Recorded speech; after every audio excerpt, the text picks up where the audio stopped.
Hi മുത്തുമണീസ്. അപ്പോൾ ഇന്നുള്ള video എന്താണെന്ന് വെച്ചാൽ ഞാൻ ഇന്ന് രാവിലെ കുടിക്കുന്ന എൻ്റെ മോർണിംഗ് ഡ്രിങ്കാണ്. അപ്പോൾ അതിൽ എന്തൊക്കെയാണ് ചേർത്തിട്ടുള്ളതെന്ന് ജീരകം വറുത്ത് പൊടിച്ചതും അയമോദകം വറുത്ത് പൊടിച്ചതും ചുക്കിയില്ലേ, നമ്മൾ ചുക്ക് എന്ന് പറയുന്നത് ഇഞ്ചിയും തോന്നുന്നു അല്ലേ, ആ ചുക്കും വറുത്ത് പൊടിച്ചിട്ടുള്ളതാണ്. അപ്പോൾ അതൊക്കെ കൂട്ടിയിട്ടുള്ള എൻ്റെ മോർണിംഗ് ഡ്രിങ്ക് അത് നല്ലൊരു ഇതാണ് ഉണ്ടാവുക. അപ്പോൾ എല്ലാവരും ട്രൈ ചെയ്ത് നോക്കുക. അപ്പോൾ എൻ്റെ വെയിറ്റ് ലോസ് ജേണിയൊക്കെ സ്റ്റാർട്ട് ചെയ്തിട്ടുണ്ടല്ലോ, ഈയിടെയായിട്ട് ഇങ്ങനത്തെ ഡ്രിങ്കാണ് ഞാൻ കുടിക്കുന്നത്. നല്ല അപ്പോൾ പുറത്തെ കാഴ്ചക്ക് നാച്ചുറൽ കണ്ട് അതങ്ങ് കുടിച്ചു. അപ്പോൾ നേരെ അടുക്കളയിൽ കയറി. അപ്പോൾ ഇന്നത്തെ എൻ്റെ ബ്രേക്ക്ഫാസ്റ്റ് ഇതാണ്. ഇതിൻ്റെ പേര് വന്ന് മുതിര എന്നാണ് പറയാം. അപ്പോൾ അതൊന്ന് തലേന്ന് തന്നെ വെള്ളത്തിൽ പുതർത്തിട്ടുണ്ടായിരുന്നു.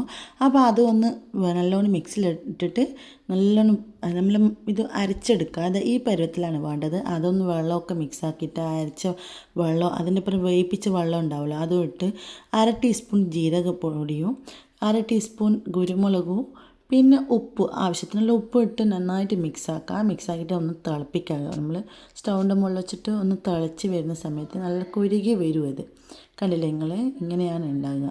നല്ല അടിപൊളി ടേസ്റ്റാണ് ഗൈസ്. ഞാൻ ആദ്യം തന്നെ വിചാരിച്ചില്ല ഇത് ഇത്രയും ഉണ്ടാവുമെന്ന്. വല്ല കഴിച്ച് നോക്കില്ല, അടാറ് സാധനം. ശരിക്കും പറഞ്ഞാൽ വെയിറ്റ് ലോസിൽ ഒന്നൊന്നര റെസിപ്പിയാണ് മക്കളെ. ഇത് മിസ് ചെയ്യാണ്ട് കഴിച്ച് നോക്കും. നല്ല വെയിറ്റാണ്. ഞാനൊരു 1 വീക്ക് തന്നെ ഇതിപ്പോൾ ഞാൻ ഇങ്ങനെ മോർണിംഗിൽ ബ്രേക്ക്ഫാസ്റ്റായിട്ട് എടുത്തിട്ടുള്ളത്. ഏകദേശം വന്നിട്ട് ഞാനൊരു 4 കിലോന് ഞാൻ വെയിറ്റ് കുറച്ചിട്ടുണ്ട്. അത് മാത്രമല്ല, ഇത് വന്നിട്ട് നല്ലൊരു ഹെൽത്തി പ്രോട്ടീനുള്ള ഭക്ഷണം. അപ്പോൾ ഇന്നത്തെ വീഡിയോ ഇത്രയും. ബൈ.